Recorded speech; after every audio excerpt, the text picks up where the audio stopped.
Hundreds of people filled the state capitol today to testify on some major bills. Many are focused on homeschooling and the changes proposed for that. But we begin with vaccine legislation that also drew a big crowd. So here's what's happening. Opponents are concerned they will lead to government overreach, but supporters say it's simply making sure people who want to get vaccinated still have access. They can still do so. NBC Connecticut's Matt Austin joining us live in Hartford with the very latest.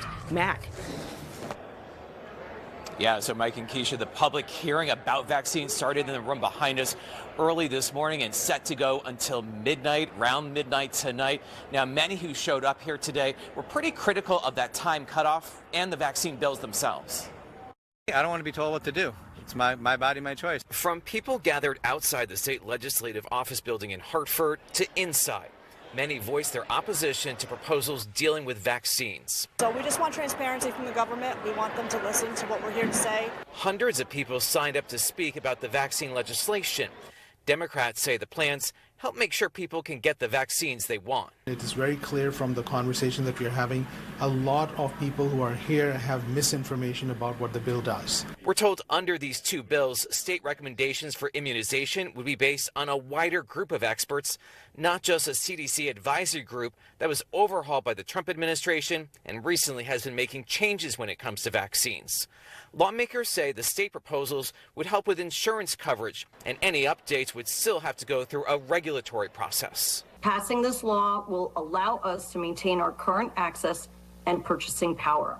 I want to be very clear that this bill in no way institutes any new vaccine mandates for children or adults. Opponents also worry about how the bills might impact a fight to restore religious exemptions for school vaccinations. And they are also pushing back on the decision to cut off the hearing later tonight. Democracy does not end at 12:15 a.m. this morning. It continues on. And I think that this is an absolute gross overreach of the majority party that doesn't want your voices to be heard. Now, Republicans say they will keep listening to people even after the official hearing is over. Democrats say, compared to other places in the country, 14 hours is pretty long for a hearing on an issue like this. And they point out the last time this came up, 40% of speakers were from out of state. Live in Hartford, Matt Austin, NBC Connecticut News. Mike and Keisha, back to you guys.